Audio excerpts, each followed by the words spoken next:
Good morning and welcome to day 2 of the IAAF World Championships in Athletics. Today, I'm Peter Matthews, with me Steve Yvette and Rob Walker, and we'll be looking forward this afternoon to the men's hammer and shot put finals, and ending, of course, with the men's 100 meters, one of the most keenly anticipated events of the athletics year. And also, of course, we have day 2 of the heptathlon. And that will conclude this evening.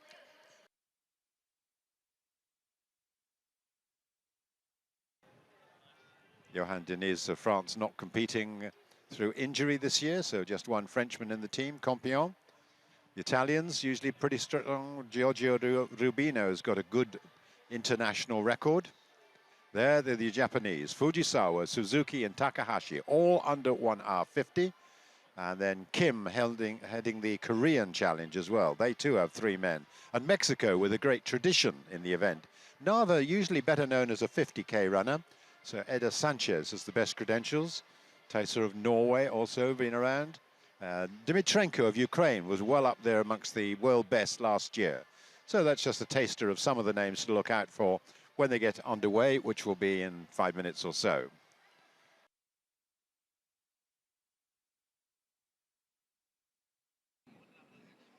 Well, it's not a sprint start, but they're towing the line, aren't they? Here we go.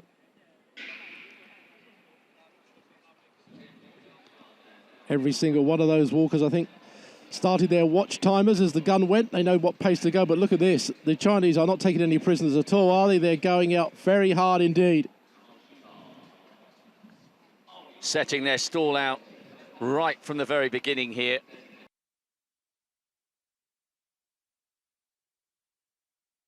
As he possibly can. There he is. Easy to spot. Headgear and the sunglasses. Lopez just tucked in behind the Japanese world record holder. Well, I wonder if the Chinese have got a method in their effort here, whether someone has to take the pace for the first 5K and then someone else the next 10K and so on. But at the moment, there he is. He's just getting the crowd worked up as he goes out. Chen, the Olympic champion, saying, I'm really here, I'm okay, I'm in good shape. And the crowd enjoyed that, didn't they? I'll tell you what, I haven't seen that. He's less than, well, he's about a 1/10 of the way into the race. That would be like a marathon runner waving to the crowd on his way out. Oh, well, he's enjoying it. It's good to see a bit of enthusiasm, I think. We lack that sometimes in athletics. I quite like the individuals. And Chen obviously enjoying himself at the moment, but it's a long, long way before he reaches the finish line. That was a big call to do that. It shows you he's seriously fired up for this.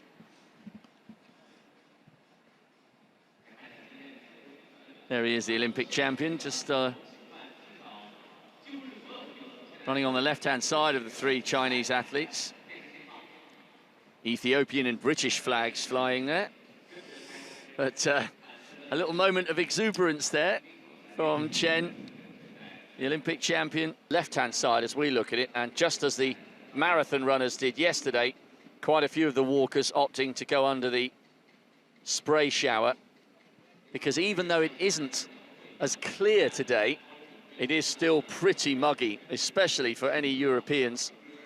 So keeping cool and keeping the temperature of the body down, absolutely vital. Even Mo Farah yesterday in the very early stages of the 10,000, veering off to the right-hand side on the track and covering himself with water. So the conditions, even though it may not look as though it's walkers, perhaps start off as athletes and then decide that their better talents lie in race walking. I've just had a look over the CV of Suzuki, the world record holder. He was 3rd in the World Junior 10,000 meters back in 2006. So he's got pretty good track credentials in his own right, and it's a brilliant base to bring to race walking if you're a world-class 10,000 meter runner.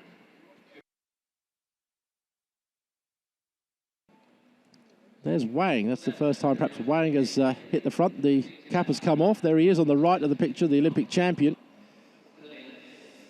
All these Chinese athletes are about to 23, 24, so they're young men, really. They've got a whole future in race walking, and they're already very, very successful.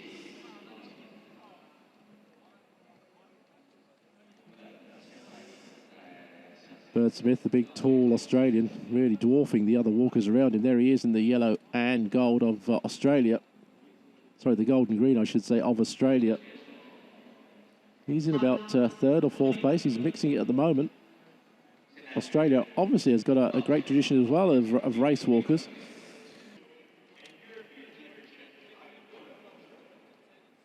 Hagen Pohl of Germany now. Just grabbing a bit of bottle from his coach there with the German flag on the feeding stations. Chen is asking for water straight away there. I saw that. Chai's teammate grabbed a bottle and he literally shouted across to him, "Can I have some as well?" So it is getting hot, as Rob said out there. The shade that we had by the early morning sort of cloud cover has literally evaporated, leaving these poor walkers out. Camera crews following them, doing a great job here at the World Championships, keeping us right there. There's Lopez. Just got a 7 kilometre time, 28:13. So again, still just outside that 1:20 pace. But I think that last kilometre possibly a little quicker with Pohl taking it on.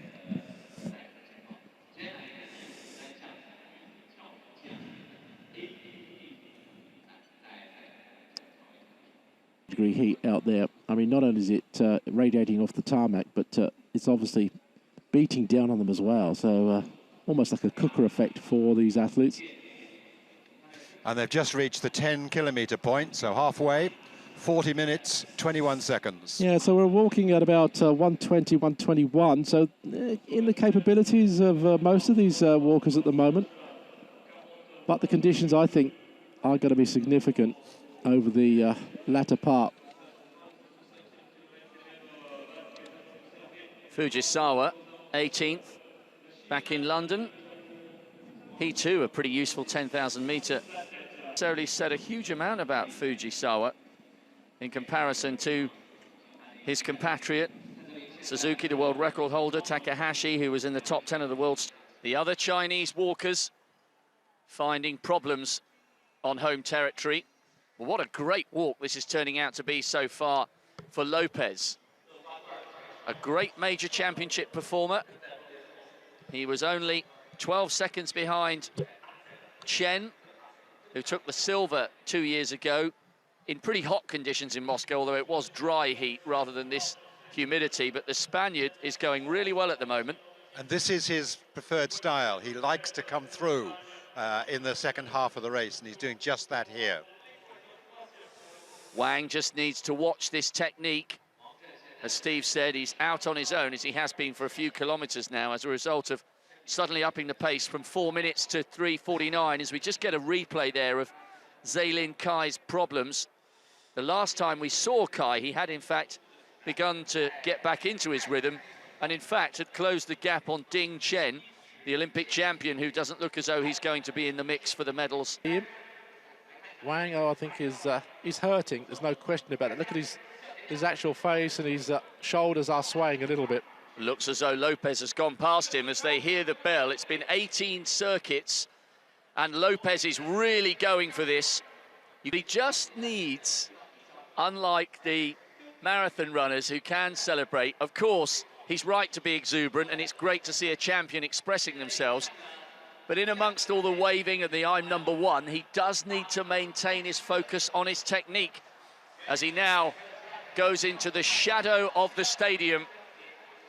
And in a few seconds' time, he will emerge. He'll get a cheer, but not quite as big a cheer as that which will greet Zhen Wang when he comes into the stadium in second place. Been waiting in anticipation of a gold medal for China, but it looks as if it's going to be this man now.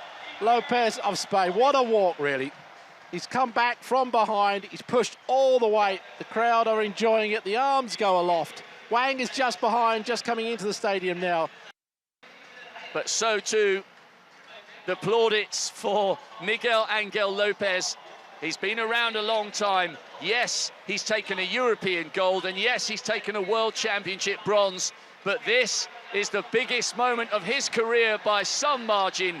Miguel Angel Lopez is the world champion, well inside 1 hour 20, and that was a beautifully judged piece of race walking. Zhen Wang no disgrace with silver for him.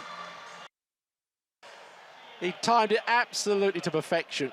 When the Chinese did everything they had to try and grab their gold medal here at the Beijing, Lopez denied that really by a masterful piece of walking. He really was.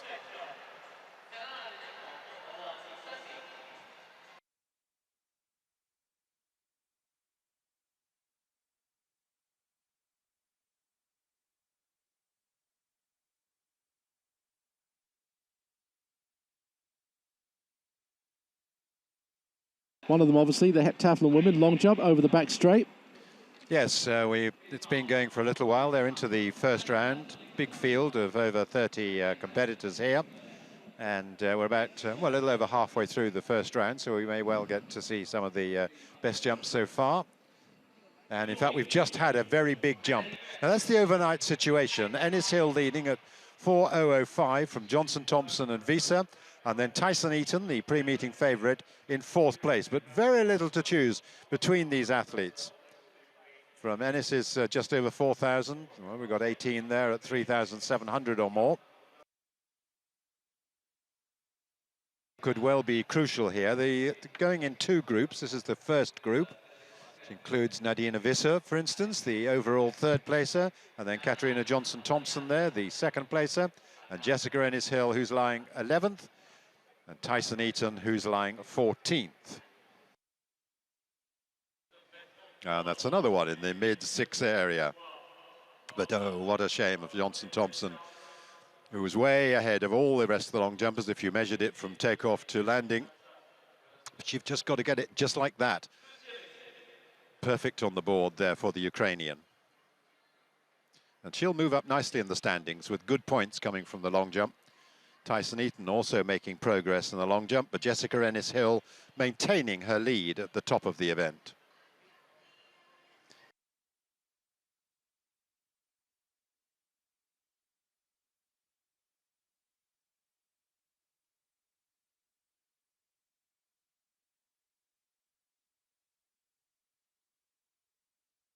Tyson Eaton, slightly disappointing first day because she's in fourth place, the favourite coming in here.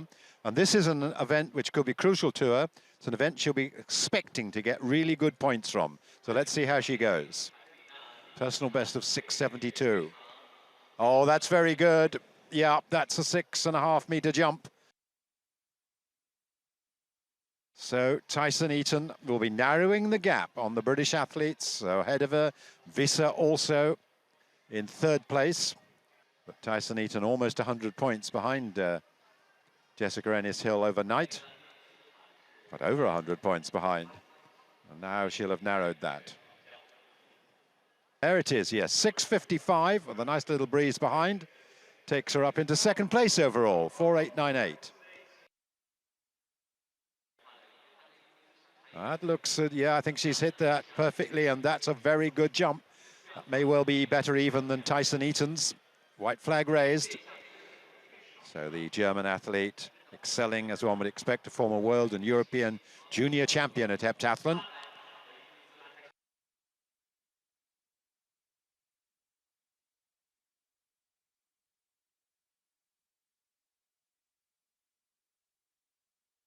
Can be big changes today with the long jump and javelin and 800 meters. Some very different skills to those which we saw on day one.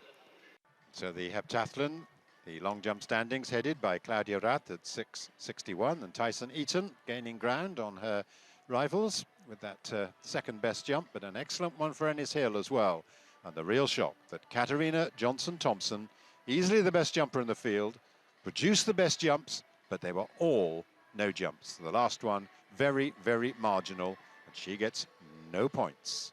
The same story, I'm afraid, also to another of the top athletes, Caroline Schäfer of Germany. Also, no jumps. And they're already getting out there for the javelin, warming up for that, I think. But yes, there it is, 4.990 for Ennis-Hill, 4.888, 102 behind for Tyson Eaton. Mokanyuk has moved all the way up to third, and Rath to fourth. Visser moved down just a little bit to fifth. It'll be all to play for, not only in this javelin, which could change things quite a bit, but also with the 800 meters to come. The throwing order in the javelin is shown. This is the first group, two groups. And, well, this doesn't feature any of the very top.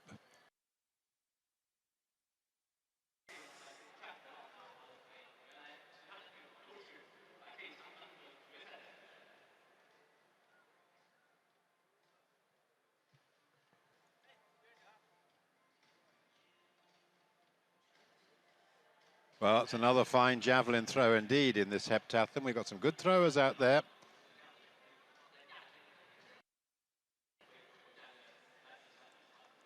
And Bresson's gone out now to 53.52. Well,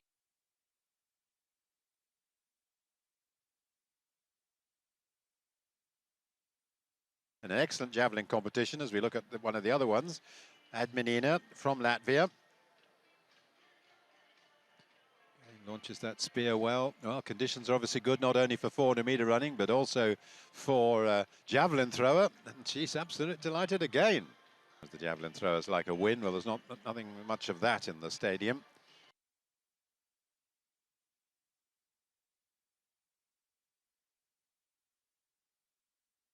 Infantidou then with her final throw in the javelin. With a great series already. A couple of throws just under 55 meters.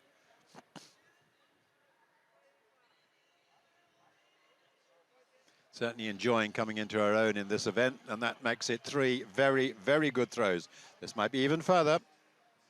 Let's see it for the Greek athlete who's got a personal best in the javelin of 57.50.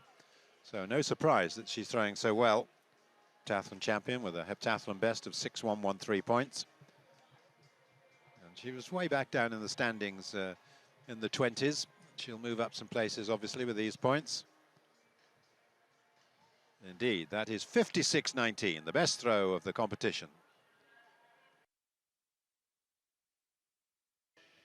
So there is the result of the javelin. If we put the two rounds together, all those best throws coming from the first group. But importantly, the two main contenders, Tyson Eaton, only 18th best, but 42.94. So this is the situation. Ennis Hill leads at 5.706. Bresson is second at 5.620. Then Tyson Eaton, 5.612. And Adminina, 5.606. It's close. It'll all depend on the 800 meters. But Jessica Ennis Hill has every chance of regaining her world title.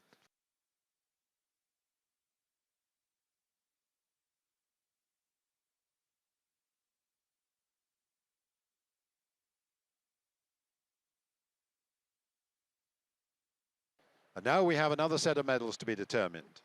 Not just yet, though. It's the women's heptathlon. There is the situation. Jessica Ennis Hill is almost certain to retain her world, or to regain her world title. With 5.706 points, she's got a big lead over Bresson, but the battle really on for the other medals. We're now coming to really the main event of this heptathlon, the fourth and final heat of the women's 800 meters. Yes, these are the top 8 competitors after their scores in 6 events. Last one was the javelin, and so the medals will be determined in this race. But Tyson Eaton or Adminina or Bresson, where will the other medals go? They could be very close indeed.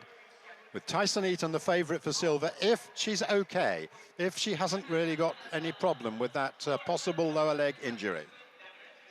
This is Jessica Ennis Hill then, who's had a very solid set of performances, perhaps sealed it best when she went over 6.40 in the long jump earlier today, and she's settling in behind Tyson Eaton. Just needs to keep her in her sights. Tyson Eaton would need to beat her by a huge margin, but if Tyson Eaton could keep going as well, she'll be sure of silver medal in this race. They've gone through quick, through 300 meters. The rest are really struggling. Keep our eyes open for Adminina and Bresson, between whom I think the bronze medal is at stake, just 14 points behind these athletes. And it is indeed Tyson Eaton, who's making a very brave bid. She's been a little below her best in some events. She had a very good long jump, though, earlier today. And they're going through in 62.83. That's quick. The personal best of Tyson Eaton is good at this event, of course. It's one of her strengths. She's run 2:09.03 And it's opening up a gap of Ennis. Well, if she's going to do damage, Tyson, it's got to be on this third 200 metres, Peter. I don't know what the gap's going to be that you think significant to make the difference. Inconceivable that there can be a change if just Ennis keeps going reasonably. Okay, well, but that's good. Tyson Eaton will be set for silver, coming up for 200 metres. Ennis is now closing the gap. If Tyson Eaton wins by second, and that's the sort of gap at the moment, it would only be 14 points difference. So Tyson Eaton's really given it her all, and Jessica Ennis is now looking to win this in style. She's sure of the gold medal unless she falls over, and she's looking set to not only win on her comeback to athletics, but also to win this last race as well. This is a fantastic triumph by one of the greatest athletes Britain has ever had. It's Jessica Ennis-Hill, who comes home to regain her world title and win the last event, the 800 metres, in 2:10.13. Tyson Eaton has taken the silver with a brave second place, and then it's going to be very close for the silver and bronze medals.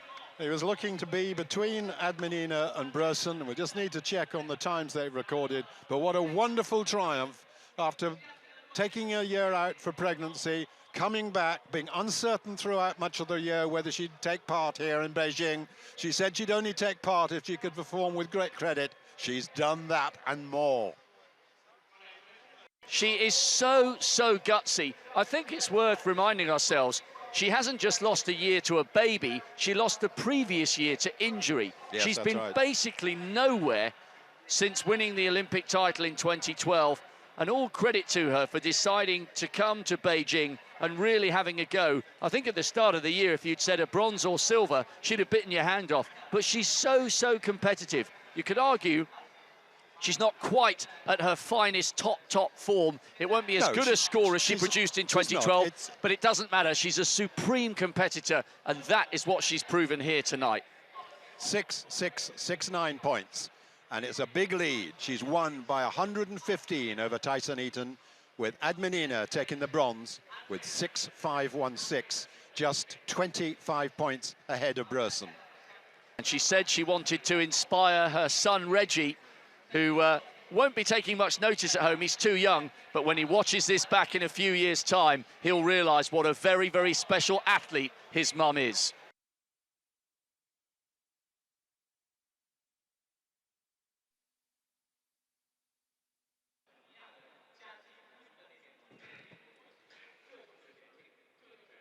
A great final in prospect in the men's hammer. And by far the standout favourite, Pavel Fidek. Thrown over 80 metres on numerous occasions this season. And there's the full lineup. Christian Pars, the Hungarian, will be hoping to challenge the pole. But Fidek will start this final as the favourite. Dilshod Nazarov has had a good season as well. Can Fidek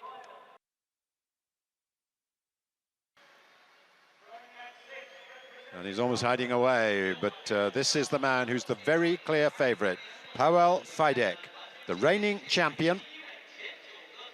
Beaten by Pars for the European title last year. They've been such close rivals. But this year, as he reveals his face to the crowd, Fidek is the clear favourite. Then Wojciech Nowicki, the second of the Polish athletes there. And if he can get his best form, he's a candidate for a medal. 78-metre thrower. Dilshod Nazarov, the president of the Tajikistan Athletics Federation, an 80-metre thrower, slightly under that this year. He's a man who was 5th in the World Championships.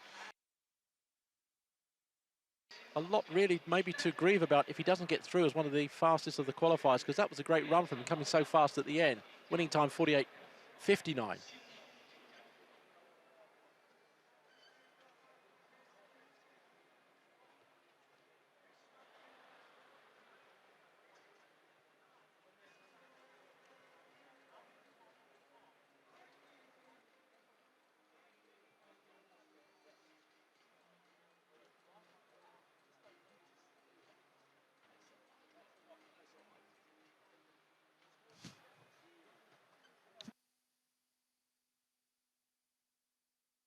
So we're back to the hammer now, which is proving fascinating close. And now it's Nowitzki who's in 4th place with that improvement to 76.73. So once again, now we look at Nazarov, who took a lead, but now finds himself in 3rd place.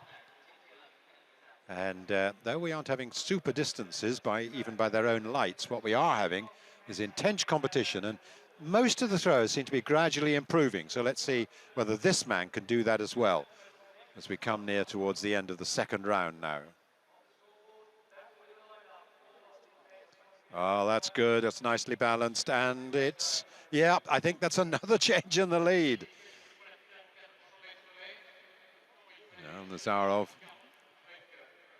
76.83 in round 1, and this must be at a metre better. So out goes that 16-pound shot on the end of that long wire. 77.61. This is the favourite in the hammer. Hasn't yet found his best form, though. A no throw followed that opener of 76.40 and is only in 7th place. I tell you that Nick Miller, in fact, is not going to progress to the final 3 rounds. So Fadek now. Regularly over 80 metres this year. Mighty Yeli likes this one. Well, he should. It's an 80-metre throw. Well, that's possibly settled the competition now. And so a tremendous throw by Fadek. And the distance coming up, it's 80 metres 64. And now Fadek once again.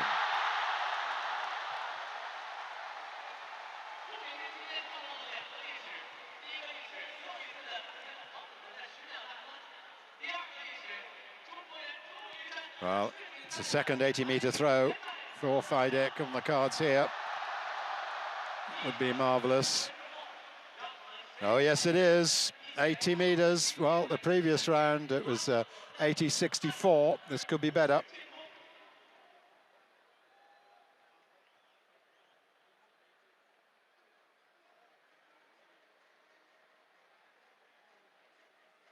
Well, not perfect in the circle, but he's just got such a margin on the rest.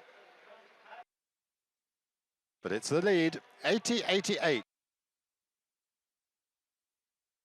Beat the big man from Germany, David Stuhl. The shot put will continue to unfold, and it promises to be a great competition. In the meantime, back to the hammer.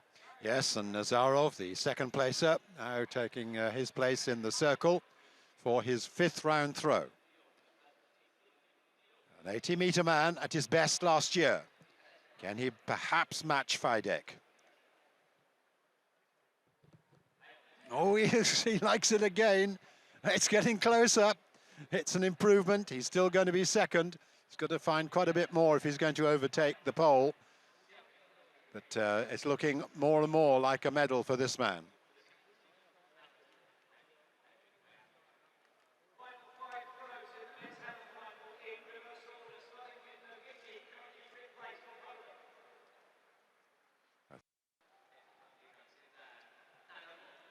$78.55.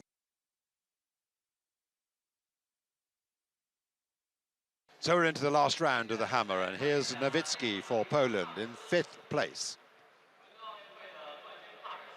77.20.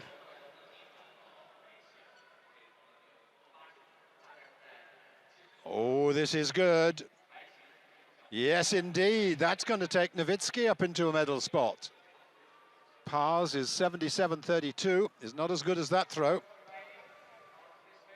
And Nowitzki getting pretty close to his lifetime best here in the hammer.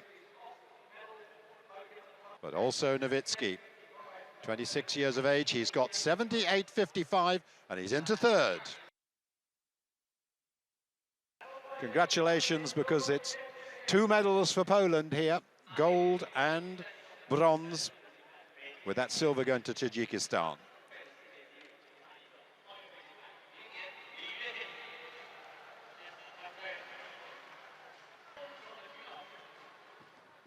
So the celebrations as Fadek goes over to take his congratulations from the supporting team. And Nazarov, silver medalist. And Nowitzki joins the list of great Polish hammer throwers.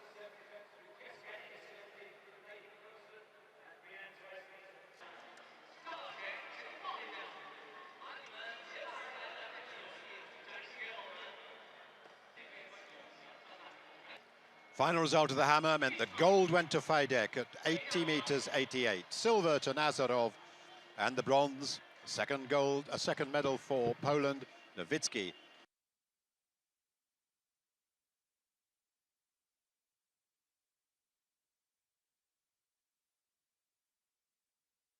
Well, while some of the big men at one end of the stadium contest the hammer, some fairly big units are down the other end, about to contest the men's shot put. This should be a cracking confrontation. Randy Barnes, the world record holder.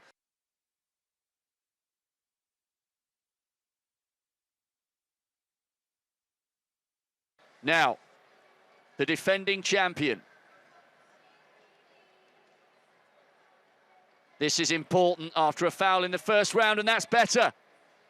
David Stahl, the European champion, the defending world champion, the Olympic silver medalist, needed to get something on the board there after a foul in the first round, and that was big. Now, the lead as it stands is with Joe Kovacs, the man who many people said he would battle for the gold. Kovacs, the American, has got 21-23. 21-46, the German defending champion goes into the lead.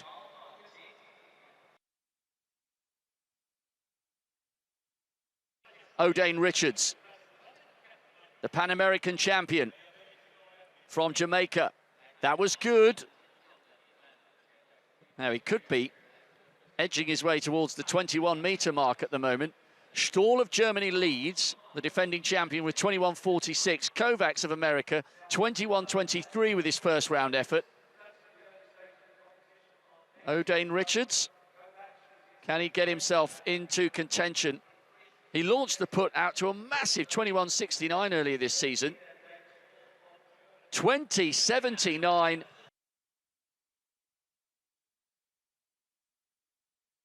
Odain Richards has seen his place on the podium slip to fourth.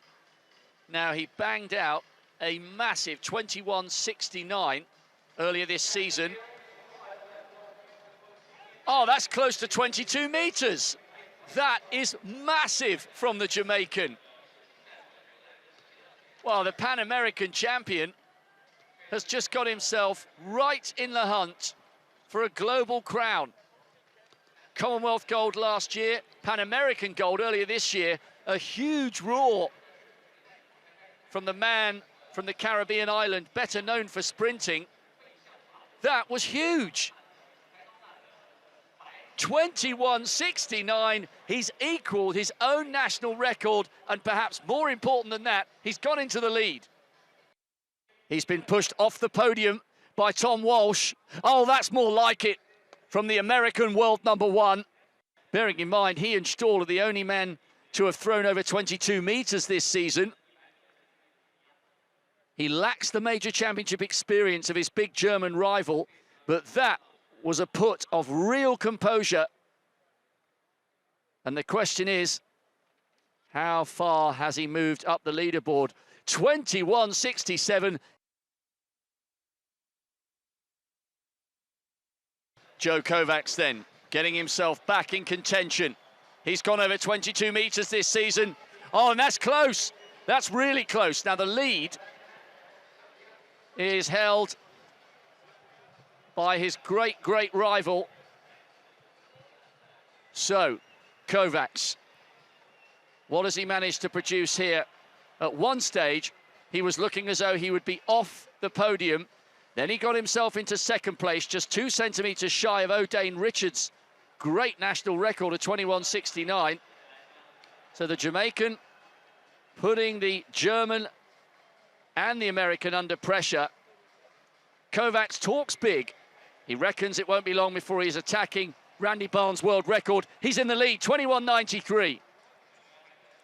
David Stahl facing the possibility of defeat here and relinquishing the title he's won the last 2 times in such style. That was better, though.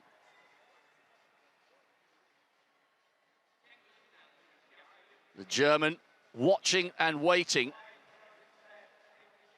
Potentially no medal. Well, what's he done here? This is much better. Close to 22 metres. How close has he gone to 21.93? That's the lead from Kovacs. 21.74. It's better, but it's not good for gold at the moment. Joe Kovacs in the lead. Last round here. This is massive for Kovacs. Again, tickling that 22-metre line. It's been a brilliant, absorbing confrontation, this. He is the best putter in the world this year, but that's not always a guarantee that that form throughout the season is going to translate to a major title. But that's absolutely brilliant from Kovacs. 21.93, 21.66 in that last round, but it didn't matter. He was put under massive pressure there. O'Dane Richards was temporarily in the lead as a result of equaling his own national record. No improvement for him, but still in pole position to finish on the podium, to equal your national record. Well, you can't ask for any more than that.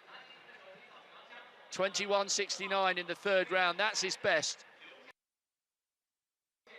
Kovacs has taken the gold then. He's delivered on all his big talk. A brilliant performance. 21.67 in the fourth round, 21.93 in the fifth. That was the winning put. He's the world champion and joins an illustrious list of Americans to have taken that gold medal. Reese Hoffer, who was in this final and finished fifth. Christian Cantwell's been a world champion. Adam Nelson. And maybe his big shout about attacking the world record of Randy Barnes wasn't so far-fetched after all. A brilliant major championship performer into second place. David Stahl, silver this time. No disgrace with that, 21.74. Yes, okay, he's gone over 22 metres elsewhere this season, but that was a really, really tight competition where the lead changed hands on a number of occasions. Great stuff from the Jamaican. Black, green and gold in the sprints, but as Kovacs celebrates here in shot, elsewhere in the stadium, O'Dane Richards is waving the Jamaican flag because in equaling his own national record, he's finished on the podium and will take a bronze medal back home to the Caribbean island. Pan American champion, so he did come here with good form, but a real step up in class.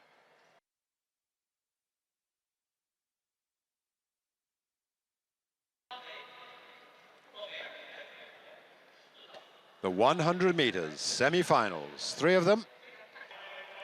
We've seen some very fast sprinting. These men capable of adding to that. How well's he got away? Not bad, or a little stumble there at the start, and Su of China is ahead. But Bryant's got a lot of work to do to come through here, or there's going to be a sensation. But just look at him come through when it mattered. He has done it. He's accompanied into the final by De Grasse of Canada, but the stumble early on almost cost him dear, but never right off this man. That surge of power in mid-race and the way he came through just to make it in time means that we will see him in the final, but he's going to have to run better than that. It's 9.96, time shared by De Grasse, and those two are the men who are going to make sure of going through to the final. That was very, very tight indeed.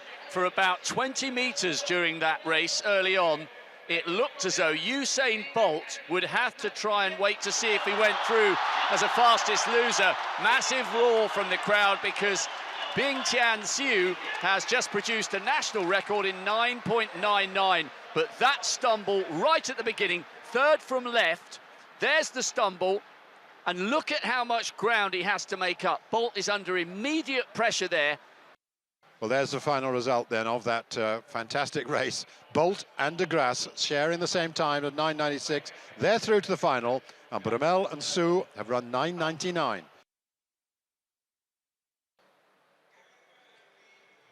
We turn our attention to the second of the semi-finals in the men's 100 metres. Justin Gatlin goes in 5, the fastest man in the world this year. A clean start. Gatlin usually gets away well, and he's done so again here. Ashmead trying to get into his running. Ogunode coming away, but it's Gatlin and Rogers by quite some margin. That was very, very impressive from Justin Gatlin. His season looks as though it's getting better and better. The 5th time in 7 races this year he's broken 9.8. Great run, faultless run compared to Usain Bolt in the previous race. Got a great start, no problems at all. Looking relaxed, if anything else. He's still looking as if he could go a little bit faster if he has to. Slow motion shot from behind. Gatlin here at this stage really started to pull away very, very comfortably indeed. They were miles clear of the rest. It's a slight ease down there towards the line, up 5 metres or so. So, yeah, a little bit still in the tank. Not much maybe, but with a time of 9.77, you'd expect that. Season's best for Rogers too, behind him. 9.86. And that continues here. Justin Gatlin underlining his credentials as the favourite for the 100 metres, 9.77.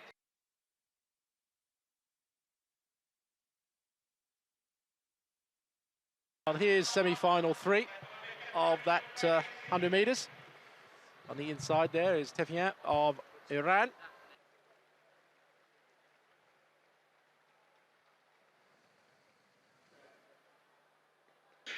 Away this time. And Gay got a good start. Gittins also got a good start. But in the middle of the field at the moment, it looks like Powell and Tyson Gay coming through. Tyson Gay's getting it. Powell maybe on the line. And Vikof, I think, in 3rd place at the moment. Getting excited is because Jimmy Vico has finished in 3rd place in 9.99, which means we have 3 athletes in fastest loser spots, all on the same time. Bianqiang Xu of China, Trayvon Bromell from the first heat in 9.99, so all 3 of them are tied, and potentially there's only room for 2. Not necessarily. This is a 9-lane track, but normally they would now look at thousandths. What you do, I mean, that is the qualifying condition, so I'm sure that will happen. They'll see on thousandths which of the 9.9s is quickest. Anyway, let's get back to the race itself. Tyson Gay, I think, was working hard. Asafa Powell come really well at the end. The last few strides, he was relaxing through and just missed out, I think, on dipping. If he'd have dipped, it would have been even closer. They're all looking up at the scoreboard, Peter. It's not straightforward, and they've given it to Tyson Gay.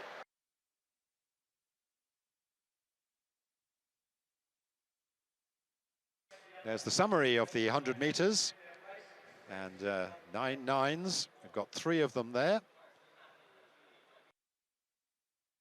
Here we have it, the final of the men's 100 metres. Surely the most keenly anticipated race in these championships. They're both there, the men who held the world record, the championship record, that's the same, and the man who's fastest in the world this year. There are the 9 men. Jimmy Vico, Su Bianqiang, Trayvon Bromell, Mike Rogers, Usain Bolt, Tyson Gay, Justin Gatlin, across the field. Sub-10, all of them. We start with Jimmy Vico, 6th 4 years ago, the Frenchman, who's a co-holder of the European record at 9.86. And great to see that China are represented. He's twice done 9.99 for the Chinese record. Soon at Beijing, and listen to the roar for him. Su, 9.99 in the semi-final. The up-and-coming man, Trayvon Bromell, the 20-year-old, NCAA champion last year, 2nd this year, 2nd in the World Juniors, and he's run 9.86. Trayvon Bromell, what an experience for him. His first senior final. Mike Rogers, so consistent. He was 6th 2 years ago, twice the American champion, and he's got a best of 9.85. Countless times under 10 seconds. And there, here's the great man, the greatest sprinter in history, Usain Bolt. The winner in 2009, in 9.58, the world record. The winner in 2013 in Moscow when he ran 9:77. An interrupted season because of injuries. Just, is he ready now? Only just made it to the final from a semi-final near collapse. Tyson Gay then, the man who won in 2007, came back to take silver in 2009. Indeed, he won triple gold back in 2007. 9:69, the US record holder, second equal fastest of all time. The 2005 champion and second last time, unbeaten for 2 years, 5 times in the area of 9:74 to 9:78 this year. From the USA, it's Justin Gatlin, much the fastest in the semi-finals to qualify for this final. Gatlin going in lane 7. Lane 8, we have a man who's set 3 world records, twice the bronze medalist in these championships. This could be his 100th time under 10 seconds. Asafa Powell of Jamaica goes in lane 8. Like Gay and Gatlin, born in 1982. And then another up-and-coming man, the 20-year-old from Canada, Andre DeGrasse. Double wins in the American Collegiate Championships. Double win also in the Pan American Games. He's run 9:95 and 9:75 with wind assistance. DeGrasse completes a stellar lineup for this fantastically anticipated race for the 100 meters title in the World Championships. We've heard tremendous roar from the crowd in greeting these athletes, and it'll go down to silence very, very shortly. Eyes peeled towards the start of the 100 meters. Vico, Sue, Brumell, Rogers, Bolt, Gay, Gatlin, Powell, DeGrasse. Usain Bolt in 5 with the former champions Gay and Gatlin outside him in lanes 6 and 7. The 100 meters final.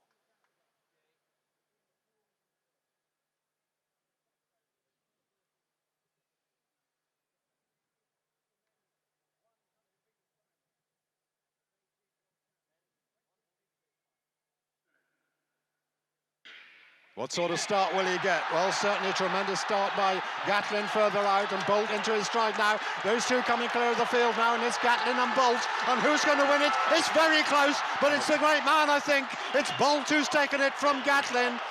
He's found the speed when he needs it. Who could almost doubt it? We knew it would be close. It was close, but the clock is showing 9:79, and Bolt is celebrating, and Gatlin has to yield for the first time for a couple of years.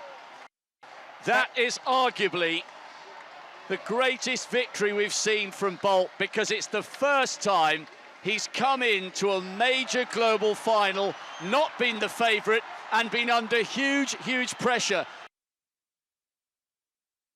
And it's the first time this season that Justin Gatlin has been put under pressure. He's had an almost unmatchable series of sub-9.8s. He's been brilliant this year, and it's not as if he completely crumbled in this final, because he ran 9.80, but he made 9.77 in the semi-final look a lot easier than that. He was tight, he was tense, he knew what was at stake, and maybe that's what marks Usain Bolt out above the others, that even though he knows how much is on the line, he still somehow manages to find it and never folds to the pressure.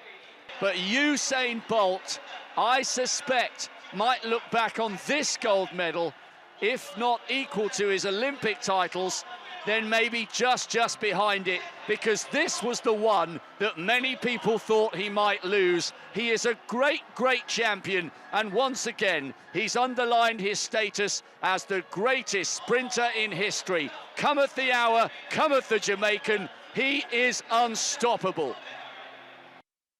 So that just shows just how high quality that run by Bolt was.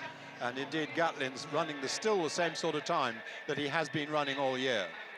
But if you look at how easy he was with his 9.77 in the semi-final, it shows you exactly what pressure can do come the big occasion. Well, another interesting fact, you can see Asafa Powell did not break 10 seconds, Peter. he still lives on that 99. Well, we are seeing in some events a slight changing of the guard. And in fact, you've got the two 20-year-olds sharing the bronze medal. And incidentally, if you're wondering how that camera's actually doing that shot, there's a cameraman on a Segway, one of those crazy two-wheel upright motorbikes. I think Bolt was wanting him to move, actually, and get out the way. Well, just look at his form then throughout the race on this head-on shot, just concentrating on Bolt. Head down nicely. He got a decent start by his standards, didn't he? And then the power really was switched on here. Very focused, very determined, knew he had to run all out. The key was he didn't get a bad start, which meant he wasn't that extra half yard behind Gatlin at 50 metres. Wonderful moments for the Chinese who've remained in the stadium. A great, great race and a great night. The result of the men's 100 metres, gold to Usain Bolt in 9:79, silver to Justin Gatlin in 9:80, and the bronze tied Trayvon Brunel and Andre de Grasse at 9:92.